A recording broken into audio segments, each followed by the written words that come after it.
Selamat datang di podcast You Can See by Utamode Group. Hari ini kita kedatangan tamu yang sangat spesial. Bagi saya, not too special. Ini pertemuan ketiga saya dengan salah satu punggawanya ya dari komunitas mobil listrik di Jawa Timur ya. Ko Raymond, selamat siang. Ini kita mengadakannya siang hari ya, siang hari yang mendung. Tadi saya bilang ini pertemuan ketiga ya, tapi baru kali ini kita dapat kesempatan untuk bisa ngobrol lebih panjang begitu ya. Oke. Pak Raymond dari komunitas Beyond Community Koordinator Jawa Timur ya. Thank you Pak Raymond sudah hadir di podcast You Can See, dan saya sih nggak sabar banget ya untuk bisa ngobrol-ngobrol mengupas tentang problem dari mobil listrik, ekosistem mobilitas bersih dan lain sebagainya ya. Mungkin teman-teman di sini juga menanti-nanti topik ini, karena topik ini kayaknya tuh baru pertama ini nih kita kupas betul begitu tentang mobil listrik dan problematikanya dari kacamata pengguna mobil listriknya langsung, ya kan gitu. Nah, aku tuh penasaran sih Pak Raymond, sebenarnya orang itu kalau mau pindah ke mobil listrik itu tuh kan ada pertimbangan-pertimbangan tertentu begitu ya. Betul. Nah, mungkin pertanyaan pertama aku di podcast You Can See ini, awalnya Pak Raymond ini tertarik untuk pindah ke mobil listrik itu kayak apa? Karena aku yakin dulunya pasti mobilnya bukan mobil listrik kan, karena mobil listrik kan baru-baru ini aja juga masuk pasar Indonesia. Nah, apa sih yang menyebabkan bisa excited seperti itu untuk pindah ke mobil listrik? Padahal nggak banyak juga orang yang pakai mobil listrik sekarang loh ya gitu. Ya, baiklah. Sebelumnya saya mengucapkan terima kasih karena boleh diundang di podcast You Can See.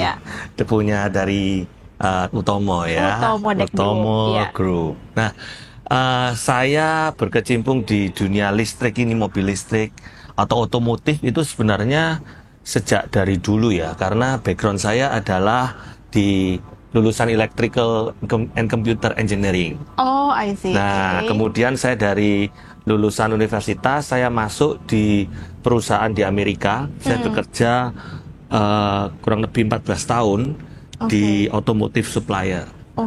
Nah, memang bidang saya awalnya adalah elektronik. Ya, kalau zaman dulu itu elektronik itu power window, power door lock, instrumentation ya.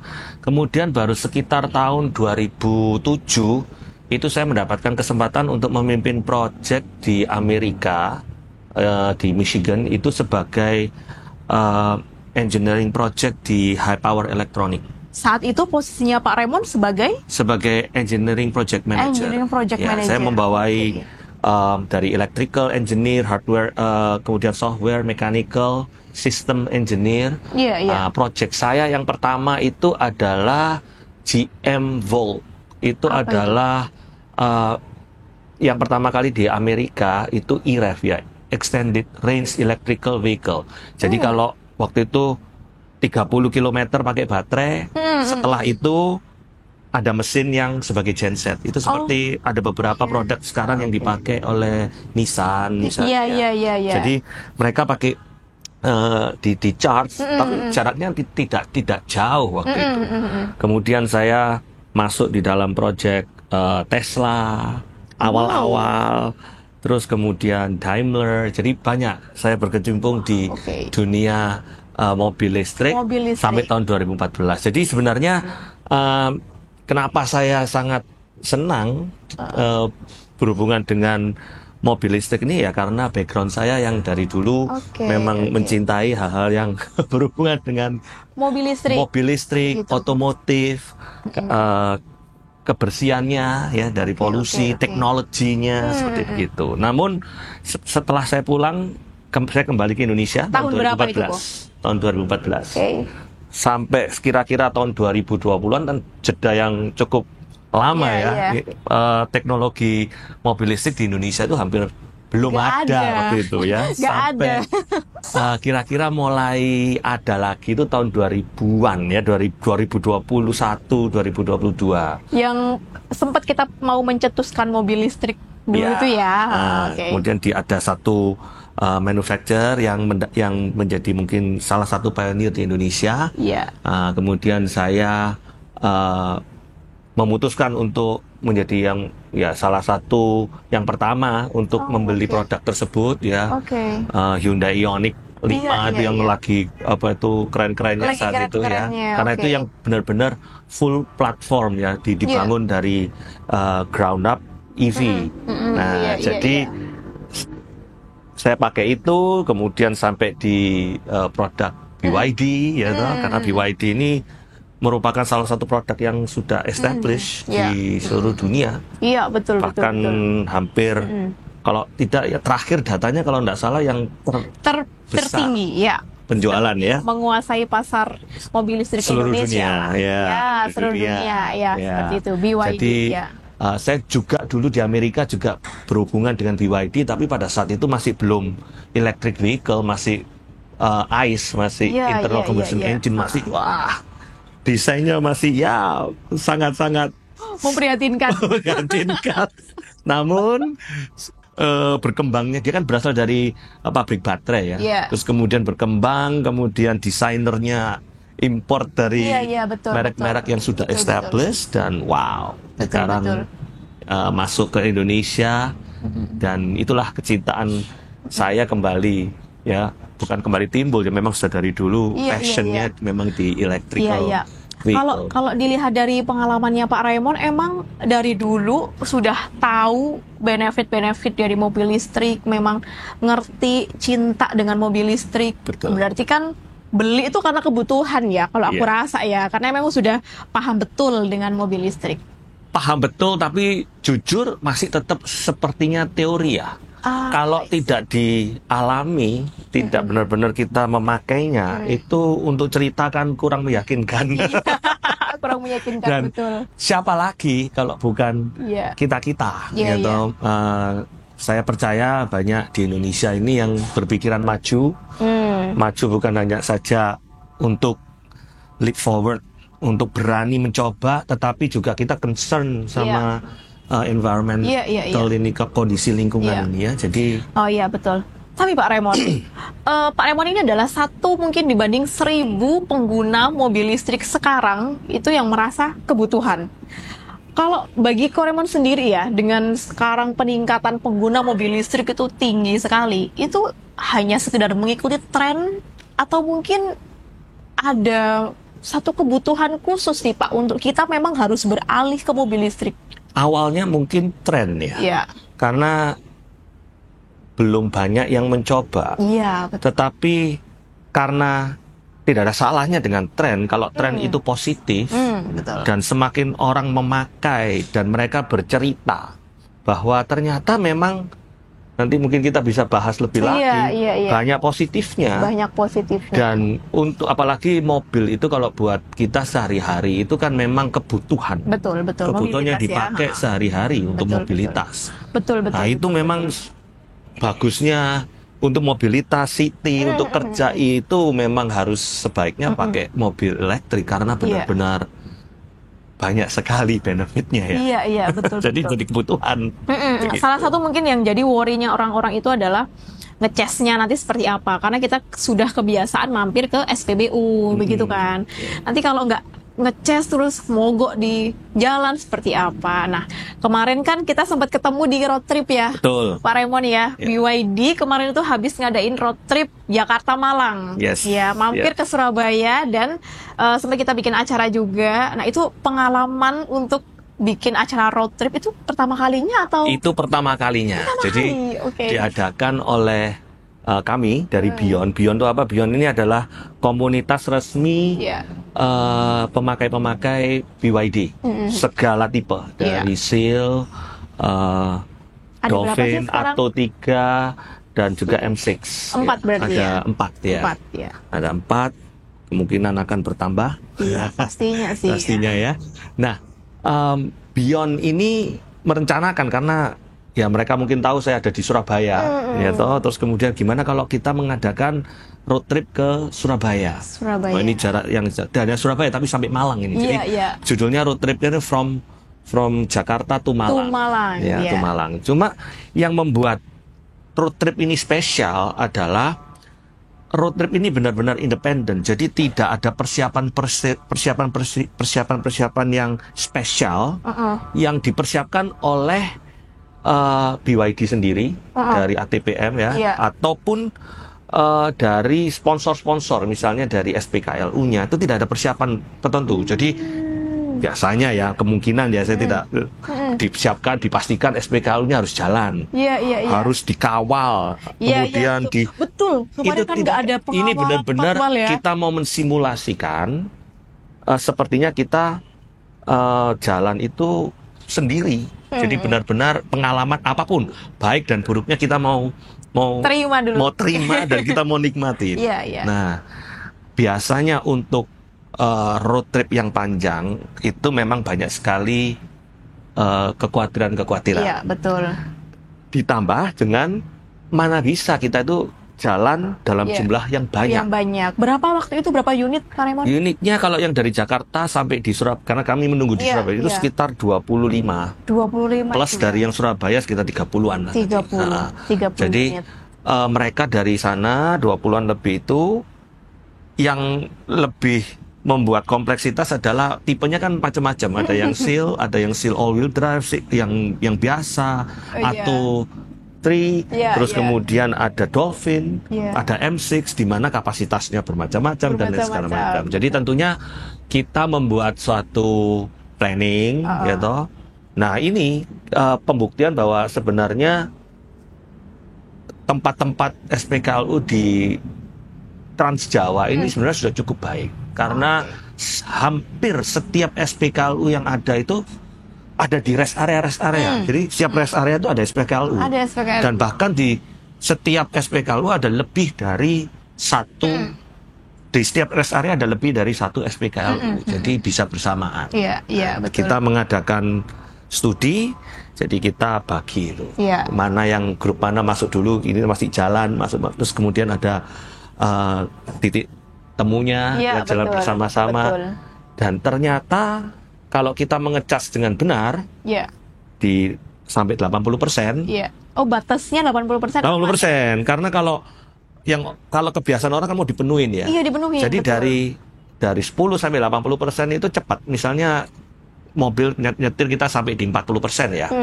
Ke 80% itu mungkin sekitar 20-25 menit. 80 ke 100 itu bisa another 30 minutes. Karena sama mobilnya mulai di limit kecepatannya untuk supaya kesehatan baterai terjaga. Jadi sebenarnya nggak perlu. Jadi 100 itu hanya diperlukan. Nah ini untuk yang masuk ke dunia mobil listrik pertama kali aja. Pada saat mau berangkat 100 langsung dipakai. Pada saat pengisian di 80 itu cepat. Karena kalau dari 80 sampai 100, aduh kasihan yang nunggu. Kecuali kita makan, lagi makan. Ya biasa saya ngecharge ya, saya makan, saya kembali sudah di 90 gitu ya. Itu ya kita lepas sudah cukup. Karena pasti SPKLU yang berikutnya kan sekarang jaraknya antara 100-150 km sudah ada SPKLU lagi. Jadi tidak perlu khawatir lagi akan kehabisan baterai. Iya, benar-benar. Ada kebingungan juga ya sama teman-teman itu biasanya itu kalau mobil listrik gimana sih cara bacanya, KWH atau apa begitu kan? Kadang-kadang pengguna listrik terbiasa liter kan. Liter ya. Jadi saya selalu kalau bicara sama teman-teman yang belum, gimana ini nanti kalau nyetir kalau habis listriknya kan kita repot. Saya juga bingung lah kalau naik mobil biasa kalau bensinnya habis gimana? Ya kan kelihatan ada. Betul. Sama kita juga ada. Nah, kira-kira sudah begitu. Lalu kenapa mereka khawatir? Karena terbiasa dengan misalnya di mobil ICE atau internal combustion engine itu kan ada tangki liternya. Betul. Tangkinya bisa 70 liter. Iya betul. Terus kemudian kita ngisinya berapa liter kan demikian. Listrik sama. Sebenarnya kalau kalian melihat mobil ya, tangki itu adalah kapasitas. Jadi misalnya kapasitasnya ada yang 45 kWh, ada yang 70 kWh, ada yang 82 kWh. Itu seperti tangkinya. Dari 80 kWh itu ya seperti 82 liter lah, anggap itu. Setiap mobil beda. beda tangki kan. Yang kecil mungkin nggak perlu sampai 82 ya. Ada yang 45 seperti Seal itu 82, kalau Ioniq saya 72, kalau SUV bisa sampai 100 kWh. Jadi 100 liter. Efisiensinya kalau bensin kan berapa? 110, berarti 1 liter 10 km. Kalau mobil listrik misalnya 17, jadi 1 kWh 7 km. 1 kWh 7 km. Jadi artinya kalau dikonversikan pemikiran orang awam, oh sepertinya 1 liter 7 km. Nah, kalau tangki bensin saya 80 kWh atau 80 liter, ya tinggal dikalikan, saya bisa jalan 7 kali 80, 560 km. Kira-kira demikian. Kira-kira seperti itu. Tentu saja nanti pada saat kita jalan, faktornya banyak nih. Kalau ngebut nggak bisa 17, 15, ya berarti 5 kali 80 cuma bisa 400. Ada beban, ya. Bagaimana kita nariknya? Itu semua mempengaruhi, tapi bisa terbaca di situ kan, efisiensinya jadi turun. Jadi 16, 15, ngebut sekali 14. Betul. Tapi jangan khawatir, 14 pun kalau 80 240 kan. Setiap 150 km 200 ada SPKLU. Aman. Sekarang aman, kalau dulu yang tahun 2022 saya harus jalan 100 km untuk mencapai sekitar 350 km baru ada SPKLU lagi. Sekarang betul. Tidak perlu khawatir lagi. Berarti kemarin perjalanan road trip itu memang karena tidak ada sponsor apapun, berarti memang inisiatif dari komunitas Dion. Betul sekali. Kita jalan, kita juga kepingin tahu kalau banyak ini bisa apa enggak. Jadi waktu berangkatnya ini hampir tidak ada masalah, karena sudah di planning. Kebetulan jaringan SPKLU-nya tidak ada yang macet.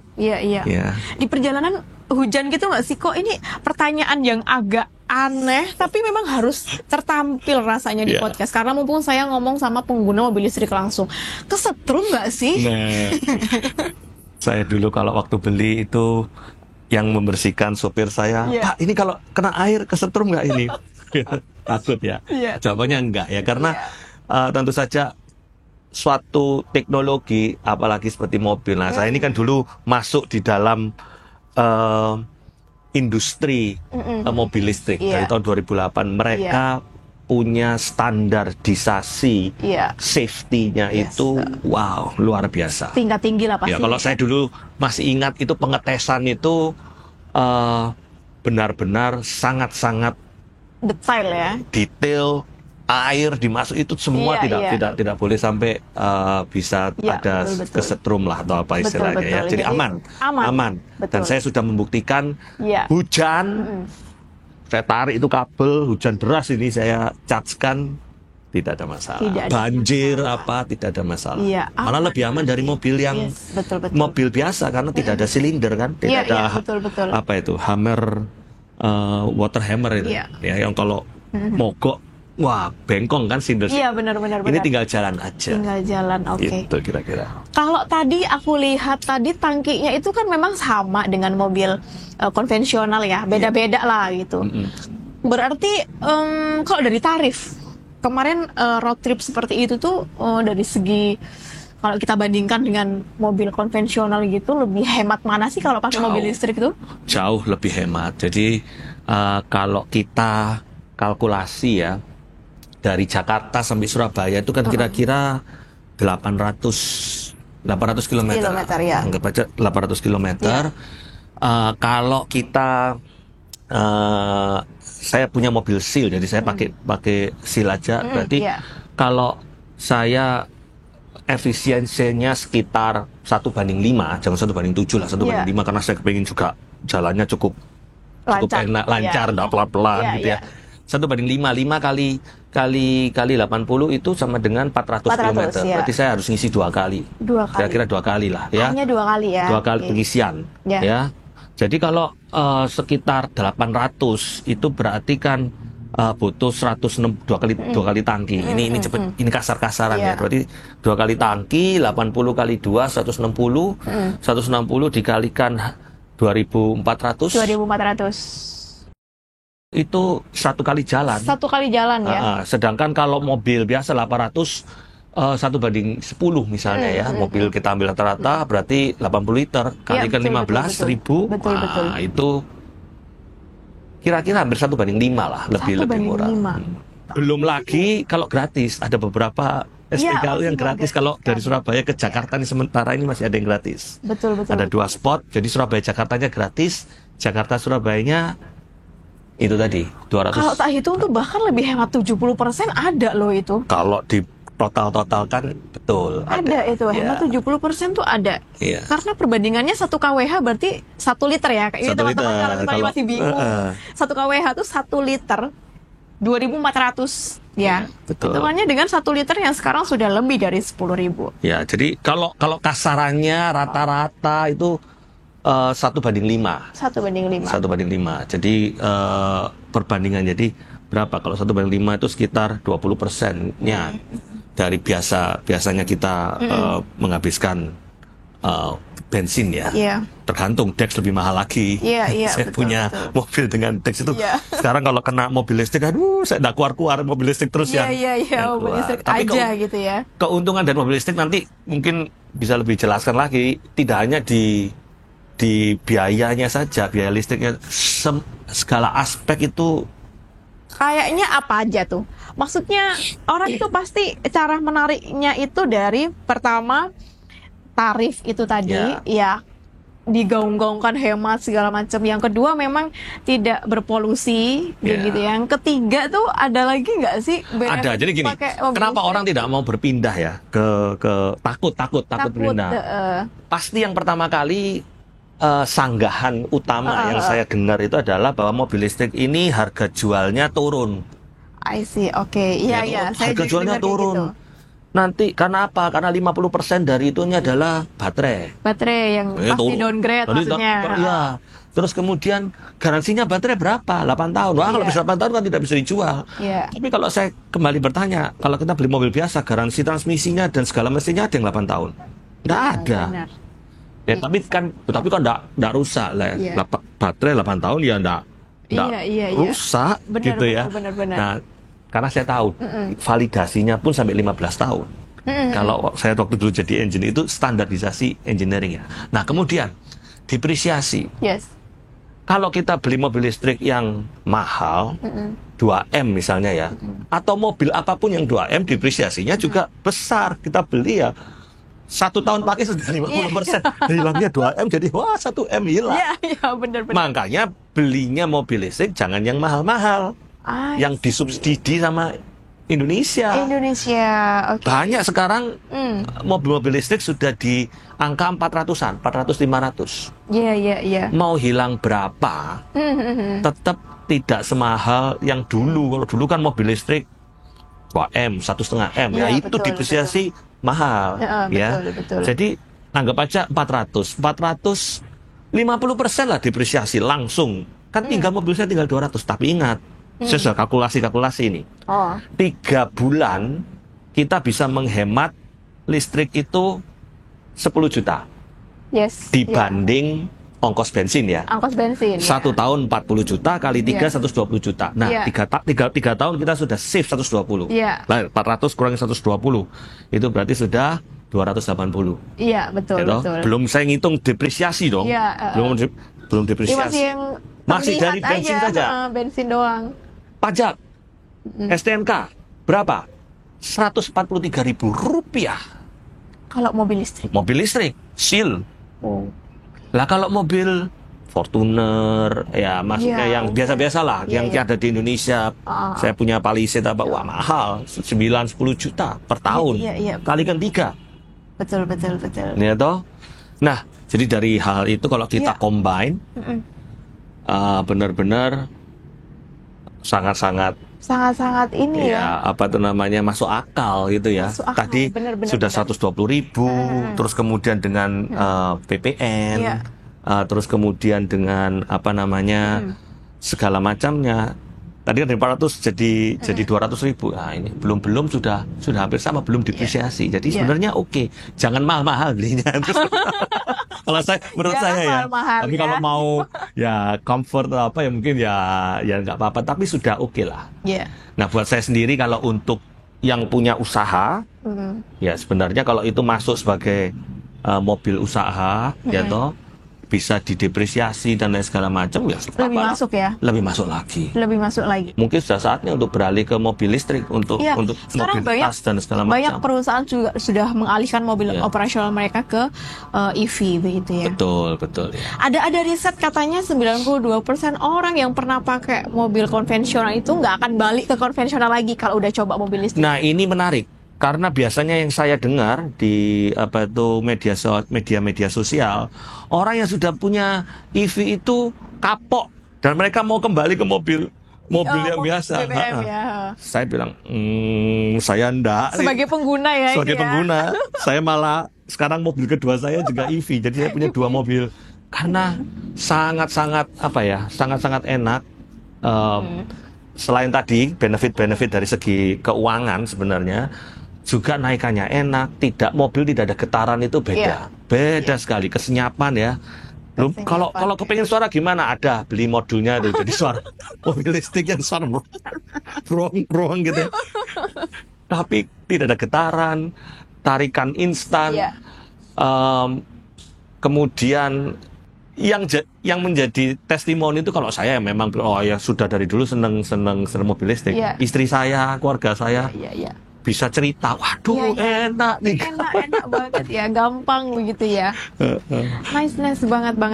Kalau untuk ini ya, untuk SPKLU, tadi kita sempat ngomong tentang SPKLU ya, Pak Raymond ya. Di road trip kemarin itu kan experience-nya kan aman ya. SPKLU-nya tiap berapa kilometer ada SPKLU dan bisa dipakai di 2 gitu ya, dual charging begitu.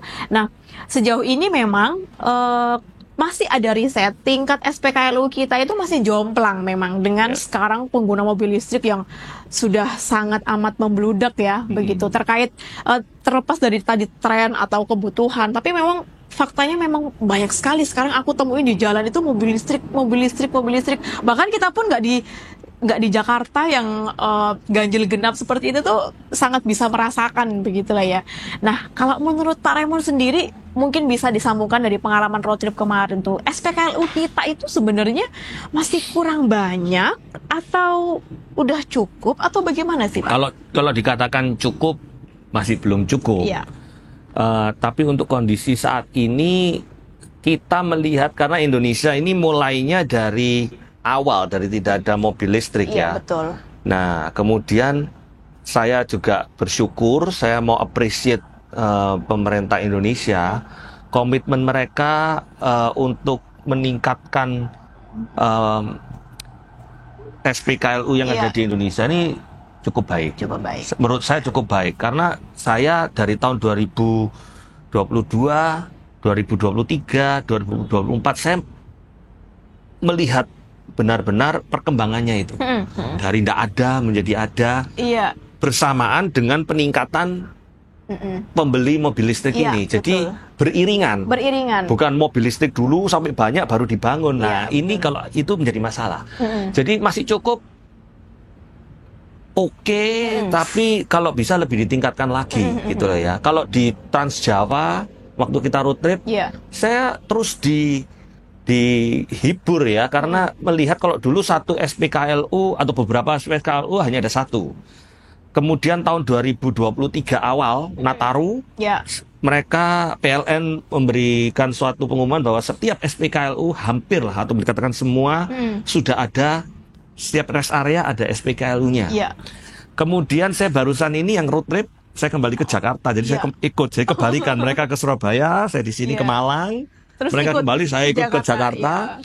Saya lihat, wow, apalagi di mulai arah Jawa Barat ke sana ya, ke Jakarta, satu rest area ada berbagai macam SPKLU. Ada sampai 8. 8 kali 2 bisa 16 mobil. Jadi bisa menampung mobil-mobil listrik. Jadi mungkin yang diperlukan ketika sudah masuk daerah-daerah, Surabaya sudah masuk ke perkotaan, ini memang harus ditambah. Karena ada kebutuhan orang semakin banyak membeli. Betul. Sedangkan sarana charging, wall charger yang mungkin ada di tempat rumah itu mengalami kendala kesulitan pemasangan. Nah, ini sebenarnya menarik juga ya terkait apa namanya charging di rumah gitu. Karena orang kan mikirnya listrik saya punya begitu kan, tinggal pasang device-nya doang begitu. Tapi kalau sebagai pengguna mobil listrik sendiri dari Pak Raymond ya, itu mendingan ngecas di rumah atau SPKLU sih sebenarnya? Ada kata ideal, ada kata kenyataan. Ya. Oh, gimana tuh? Idealnya kita punya wall charger di rumah sebagai pemilik. Kalau tinggal di rumah pakai wall charger, ya toh, kemudian kita charge setiap hari di rumah sebagai pemilik. Seperti HP lah ya. Seperti HP ya toh. Betul. Nah, tapi kenyataannya sampai detik ini di Indonesia tidak semudah itu. Saya salah satu yang tahu caranya ya, dan kemudian bisa. Apa saja? Tidak semua perumahan developer di situ mengizinkan untuk menarik, karena rumah-rumah yang baru sekarang semuanya kabel ditanam. Iya betul. Jadi pemilik mobil listrik ini mengalami kesulitan untuk memasang ini. Karena apa? Untuk narik kabel dari distribusi itu mereka dikenakan biaya yang cukup besar dari developer, walaupun penambahan kWh meter di rumah pemasangannya disubsidi oleh pemerintah. Jadi kalau ini sebagai informasi, dealer mengatakan wall charger gratis, pemasangan gratis, itu pemasangan yang standar, tetapi tidak termasuk penarikan kabel yang mempengaruhi developer. Iya. Biayanya puluhan juta. Puluhan juta. Nah, belum lagi setelah dipasang, masih saya rasa harus ada peningkatan untuk integrasinya, karena pihaknya masih tidak satu pihak, harus integrasi, memang lebih mudah. Tapi buat orang kalau yang beli mobil listrik sekarang ini mungkin second car ya, orang-orang yang sudah mapan, orang sudah tua, mereka rasanya kesulitan. Malah ribet. Biasanya apa? Kebiasaannya adalah mereka punya mobil 1 minggu sekali, mereka pergi ke pom bensin, isi. Iya, kebiasaan ya? gitu, betul. Nah, SPKLU inilah yang menjembatani ketika ada di perkotaan, mereka yang baru berpindah ke electric vehicle, ini sangat memerlukan. Karena dengan beli itu mereka tinggal habis 1 minggu di charge tepat ya.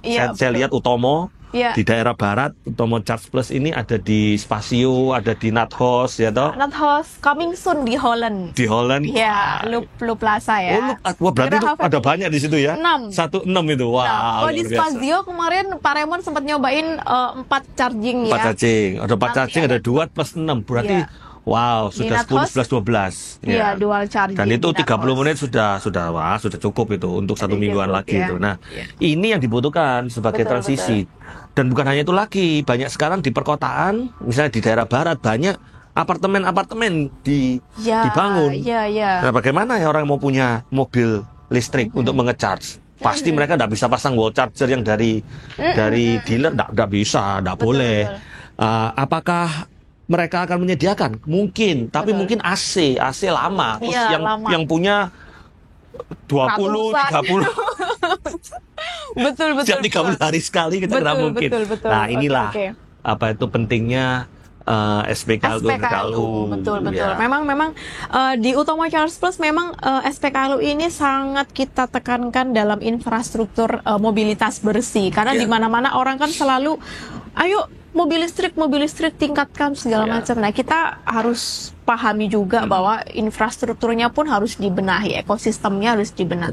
Ini percaya juga sih SPKLU itu adalah satu aspek untuk menarik orang beralih ke mobil listrik. Yang saya suka dari Utomo Charge Plus ini adalah setiap kali membangun, nggak tahu benar atau enggak ya, biasanya kan cuma satu, terus kemudian mereka mengecas ya. Tapi yang saya lihat Utomo Charge Plus ini lebih mengarah kepada paralel. Jadi tidak cuma satu, tapi kompleks, di satu lokasi minimum ada lebih daripada 2, 4 kemudian sehingga mereka kalau memang lokasinya banyak, tapi kalau cuma satu ya kan sulit ya, bisa betul. Bersamaan begitu. Betul. Dan kompleks, smart juga ya bisa disesuaikan dengan load yang ada. Iya, betul. Fast charging juga. Fast charging ini memang lagi kita gencarkan juga sih untuk lebih menarik masyarakat berani gitu loh beralih ke mobil listrik. Ya. Dan saya sudah coba memang kemarin ngecas berapa menit Pak Raymond nyobain? Saya waktu itu yang kedua dari mana itu, dari Malang. Saya kembali Malang itu waktu itu tinggal berapa ya? Tinggal sekitar 40%. 40% ke 80-nya itu sekitar 25-an. 25 kan ya. Tinggal makan doang di Spazio. Saya waktu itu lagi ngecas, lagi nunggu terus ngobrol. 25 80. Tapi ya kan namanya apa itu, kapan lagi ya, saya biarin sampai 100 sampai ngobrol-ngobrol sekitar 45 menitan. Iya, 45 menitan nih. Sampai 100 ya. Iya. Oke. Kalau pengalaman dari teman-teman sendiri kemarin pas di acara road trip itu kan kita juga sempat tanya-tanya juga kan. Yeah. Puas nggak pakai SPKLU Utama Charge Plus gitu? Memang kebanyakan tuh puas kebanyakan. Cuman memang kalau pas ditanya kurangkah untuk SPKLU tuh masih kurang sebenarnya. Karena perbandingannya tuh dengan masuk SPBU just 5 menit kayak gitu-gitu kan sudah selesai terisi penuh. Kalau SPKLU masih harus nunggu bahkan sampai 20 menit kayak gitu. Untuk orang-orang yang masih terbiasa ke SPBU tuh masih dipermasalahkan. Iya. Gitu kan. Jadi bedanya kalau pakai mobil listrik mesti kita harus, kalau planning apa tuh harus lebih planning daripada itu kayaknya hikmahnya deh kalau pakai mobil listrik juga ya. Tapi jadi kebiasaan. Jadi kalau kita sudah pakai itu ya dengan planning itu sebenarnya misalnya dari Surabaya ke Jakarta ya, makannya pada saat charging. Dan itu ya akhirnya ya tidak terpotong. Tidak terpotong. Betul. Dan kalau misalnya saya lagi jalan, butuh ke rest area nih. Cari parkir. Wah, biasanya kalau Nataru rame kan. Tapi kalau mobil EV, ayo silakan. Tempatnya itu tersedia. Akhir saya colok, saya ke toilet, ke rest area, beli apa sebentar, kembali lagi lumayan dapat 20%, dapat 15%. Kan cepet itu kalau antara 50-80% tuh cepet-cepetnya speednya itu full. Biasanya begitu. Betul. Lokasi strategis kalau menurut Pak Raymond untuk bisa kita perbanyak SPKLU ini selain apartemen tadi itu ya? Rest area. Rest area itu kalau saya lihat dari yang Jawa Timur sampai memasuki Jawa Barat itu masih satu atau ada dua, ini diperbanyak. Ya. Mungkin Utomo bisa kontribusi lebih lagi ya di mana-mana. Terus apa yang bisa lagi cari kalau di kota, cari lokasi-lokasi yang ya dekat dengan apartemen-apartemen yang dimana tidak memungkinkan untuk memasang wall charger. Tapi Spazio itu memang strategis banget. Itu strategis, itu memang golden. Menurut saya golden karena itu pertokoan. Bener. Pertokoan, apartemen, kan, office building. Betul. Semenjak kita launching itu rame sekali Pak Raymond untuk silih berganti orang tuh sepertinya juga seneng juga ada fasilitas SPKLU karena nggak perlu harus masuk ke basement dulu, begitu kan? Yang dikhawatirkan atau yang dikeluhkan oleh pengguna itu adalah jaringan. Saya nggak tahu jaringannya. Utomo ini berbeda dengan Charge Plus, kita jaringannya Charge Plus Singapura ya. Jadi berbeda dengan yang ada sekarang ya. Misalnya dengan lain-lainnya berbeda kan ya. Berbeda. Nah ini kalau dijaga karena kalau sampai macet. Kalau sampai itu yang dikeluhkan. Jadi waktu kita berangkat ke Surabaya aman. Ketika kita pulang itu jaringannya kalau tidak salah 2 hari itu off. Ini itu juga, bukan punya Utomo saja. Ini juga kayaknya banyak sekali laporan ke kita juga Pak Raymond bahwa Surabaya ini sebenarnya seperti G-Walk. Seperti itu kan memang area-area yang golden juga kan untuk kita tempatin SPKLU dan ada cuman off. Nah, kalau di Utama Charge Plus memang ada ONM khusus, tim ONM khusus kami yang memang setiap hari itu akan muter terus. Nah, ini kalau bisa dipantau bagus karena kalau sudah off ya bagaimana kita mau ngecas. Nah ini katakan wah kita stranded. Nah, tapi ya semoga ada hotline situ. Jadi waktu yang seharusnya 30 menit, 20 menit jadi lama karena macet. Alatnya nggak jalan. Ya ini yang terus terang perlu ditingkatkan. Ya, dulu mungkin kalau sebelum ketemu Utama Chargers mungkin Pak Raymond juga punya pengalaman seperti itu mungkin ya. Punya. Terus apa yang dilakukan? Sampai saya kenal sama orangnya yang kadang-kadang kalau pergi, nah untungnya kalau pergi Nataru atau liburan-liburan nanti minggu depan saya sudah jalan lagi nih ke Jakarta. Jalan lagi itu Jakarta. Biasanya dijaga. Biasanya dijaga. Harus menghubungi dulu ya berarti. Enggak, kalau hari besar dijaga, dan biasanya Paknya kalau saya tahu Pak macet, Pak tolong Pak switchnya di offin di manual. Di reset manual. Gitu. Jalan begitu. Berarti provider lain mungkin banyak yang mengabaikan ini ya, operation maintenance. Iya, tapi saya hopefully lah mereka meningkat. Jadi kalau sampai tidak bisa, ya saya harus ke rest area berikutnya. Iya, untuk betul. Selama ini tidak bisa, yang itu masih bisa sih. Jadi masih oke. Iya. Jadi dan juga di yang lain itu kan ada 2 app. Kalau tidak pakai charge in bisa pakai yang satunya. Jadi kalau yang ini macet pakai yang satunya itu masih bisa. Cuma ya agak kurang apa ya?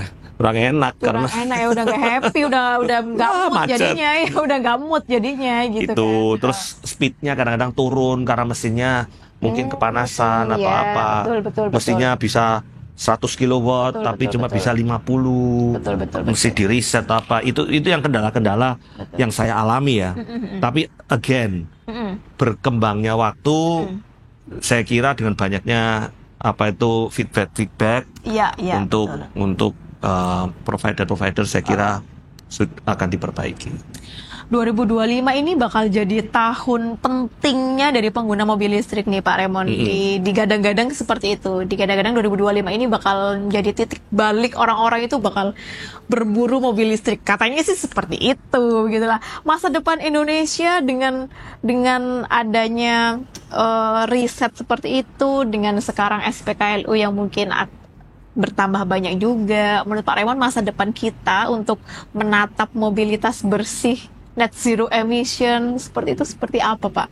Sangat benar-benar memungkinkan ya. Ini karena memang kalau dilihat penjualan mobil listrik di Indonesia ini terus meningkat ya. Setiap tahun tuh 2 kali lipat ada. Betul sekali.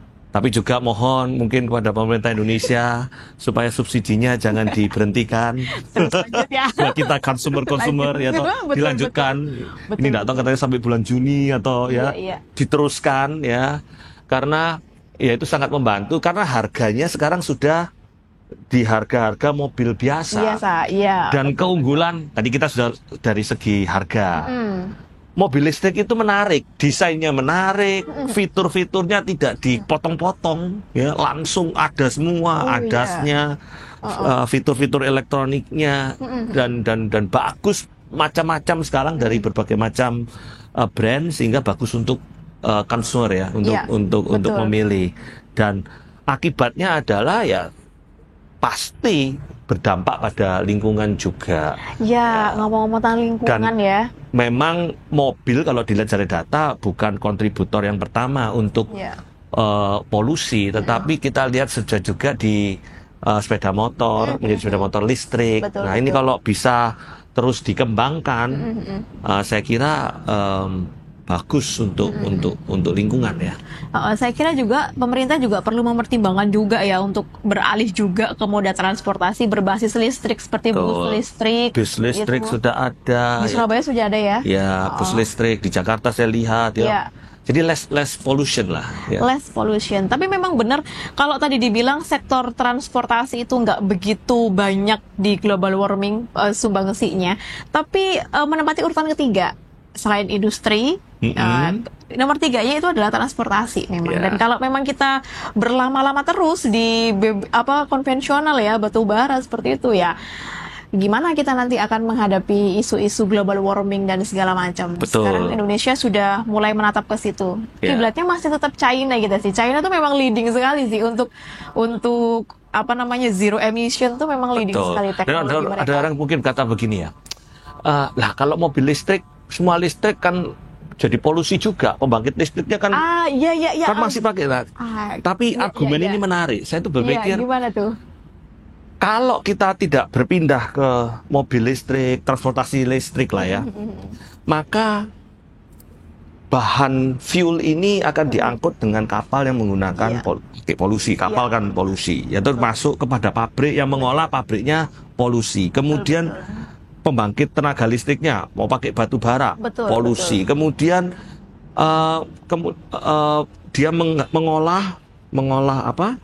Bahan bakarnya itu, ya, pabriknya pakai bahan bakar juga. Bahan bakar jadi ini kemudian didistribusikan ke SPBU. Pakai apa? Pakai truk juga kan? Yang juga polusi. Masuk ke SPBU. Kemudian diisi oleh mobil-mobil, kemudian jalan kemana-mana membagi-bagikan polusi. Kira-kira ini pandangan awam saya seperti begitu ya. Dari dikirim dari tempat pengeboran sampai ke end user, terus asap. Nah, betul. Kalau mobil listrik beda.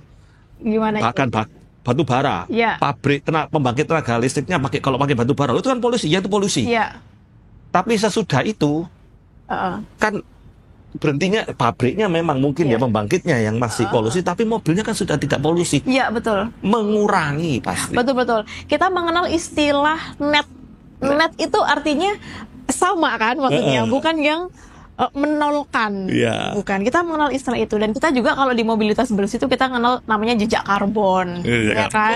Orang pakai mobil listrik kan berarti jejak karbonnya bisa dihitung angka semakin rendah. Betul. Setiap hari kita berapa nyumbang karbon untuk bumi, ya kan. Gitu. Mobil, sepeda motor dan sebagainya. Betul. Jadi masa depan Indonesia untuk mobilitas bersih, rasanya sih kalau dari pembicaraan dengan Pak Raymond sekarang, ketemu teman-teman BYD itu kok sangat optimistik. Optimis ya, sangat optimis. Masyarakat kita juga sekarang juga sudah mulai mencari tahu tentang mobil listrik ya, meskipun masih ada kekhawatiran. Terbukti kok kelihatan di jalan-jalan sekarang ya. Memang. Mobil listrik itu bertambah dan orang akan menarik karena apa, mau tidak mau orang akan berubah. Ketakutan itu kalau tidak ada pengetahuan, maka kita akan menjadi takut. Tapi setelah kita diberitahu dan melakukan, memakai, maka akan menjadi suatu hal yang enjoy seperti mobil biasa. Analogi saya dulu berpikir ketika mungkin tahun 1900-an, ketika orang beralih ke mobil yang seperti sekarang, mobil bahan bakar, mungkin orang takut. Nanti tidak meledak kah? Kan itu bahan bakar loh. Nah, terus nanti kalau ngisi di mana? Nanti kalau habis bagaimana? Nanti kalau kena air bagaimana? Apakah bisa jalan mobilnya? Nggak mau kok. Ya toh, pertanyaan yang sama muncul karena mereka biasanya naik keledai. Keledai nambah bahan bakar. Udah ya kan dulu kan, ada delman ya dulu. Mau ada banjir mereka bisa jalan. Benar. Pertanyaan yang sama muncul seiring dengan teknologi baru ada begitu. Tapi tentunya sebagai engineer mereka kan memikirkan hal-hal tersebut. Tujuan engineer teknologi itu kan membuat manusia semakin lebih efisien lagi. Betul. Nice.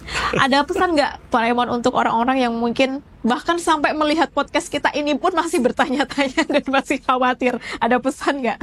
Jangan takut untuk mencoba hal-hal yang baru, ya. Terutama kalau kita berbicara mengenai mobil listrik ya. Teknologi listrik, mobil listrik, sepeda motor listrik.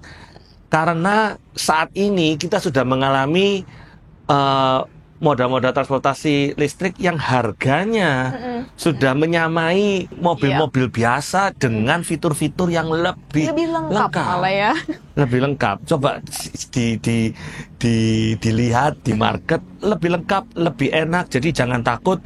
Keamanannya pun juga terjamin ya. Pasti tentunya para manufacturer itu mereka sudah melakukan studi-studi riset yang baik untuk keselamatan ya. Tidak mungkin untuk mencelakakan gitu kan. Sudah diproduksi massal ya. Namun yang terpenting juga kita tidak perlu khawatir kalau dalam hal pengecasan, karena saya lihat infrastruktur di Indonesia pun juga diimbangi dengan adanya SPKLU. Dan saya juga boleh senang boleh ketemu sama Utomo Charge Plus ini ya. Dan Utomo Charge Plus ini adalah suatu charging company ya yang saya tahu di Surabaya, pertama kali ketemu, yang tidak hanya memikirkan satu hal saja. Yang pertama, lokasi, pilihnya strategis. Selalu tidak bangun emprit-emprit kalau bahasa Surabaya. Langsung bersamaan ya. Tiga aesthetically keren gitu, indah. Jadi orang tuh nggak takut megang, nggak takut Sistemnya mudah. Ya, sistemnya tuh user friendly, ya, nggak kaku ya, app-nya dan lain sebagainya. Dan inilah yang membuat kita sebagai pemakai mobil listrik sebenarnya tidak perlu takut lagi. Tidak mungkin lah apa itu kehabisan listrik. Iya, betul. Tidak mungkin. 400 km untuk sehari-hari tidak mungkin. Mau sampai muter-muter di Surabaya, tidak mungkin habis. Betul. Nice info. Memang Utama Charles Plus sebagai perusahaan provider SPKLU dengan jaringan terbesar se-Asia Tenggara. Bahkan even Pak Raymond kalau pakai di Malaysia, Singapura yang ada SPKLU kami masih tetap bisa untuk pakai itu. Terintegrasi. App-nya juga? Yes. Wow, meskipun terisi rupiah atau apa, di sana bisa? Bisa. Wah, ini hal yang baru ini. Terintegrasi itu. Ini hal yang baru. Betul. Jadi kalau saya ke Singapura, ada Charge Plus ya ke sana ya. Saya bisa nyewa. Singapura itu malah karena memang home base-nya memang di Singapura kan, malah lebih banyak titik SPKLU-nya seperti itu. Singapura, Malaysia, Filipina. Jadi bukan hanya lagi di satu lokal, bukan lagi se-Indonesia. Ini sudah internasional. Se-Asia Tenggara. Oleh karena itu kami selalu menghimbau juga ke masyarakat bahwa ayo beralih ke mobilitas bersih dengan mobil listrik, karena kami yang akan menjamin begitu ya untuk infrastrukturnya, kami yang akan menggawangi begitu. Kami berusaha sekali untuk lebih banyak memperbanyak SPKLU di titik-titik strategis di Indonesia. Juga gitu. Kalau misalnya ada pengusaha-pengusaha bisnis yang ingin membangun, betul. Untuk membangun kontribusi SPKLU. Bisa juga ya. Betul, semua orang bisa menjadi juragan SPKLU. Juragan SPKLU seperti itu. Menarik. Jadi nggak cuma orang-orang yang memang punya pabrik besar atau apa, semuanya bisa untuk memiliki SPKLU di tempat kerja dan lain sebagainya. Nah ini ya yang punya perusahaan mungkin atau usaha-usaha. Iya, betul. Oke, kayaknya nggak berasa ya kita ngobrol-ngobrol tentang hampir 1 jam. Hampir 1 jam tentang mobil listrik, ekosistemnya dan lain sebagainya. Saya terima kasih sekali kedatangan Pak Raymond hari ini. Semoga bisa semakin mengenlighten orang-orang untuk bisa lebih lebih nyaman begitu ya, lebih punya pengetahuan yang banyak tentang mobil listrik ya, karena sudah dari penggunanya langsung begitu. Jadi sudah nggak abal-abal informasinya, bukan katanya-katanya. Oke, kita jumpa kembali di episode berikutnya. Tentunya pasti tetap di podcast You Can See by Utamode Group. Sampai jumpa.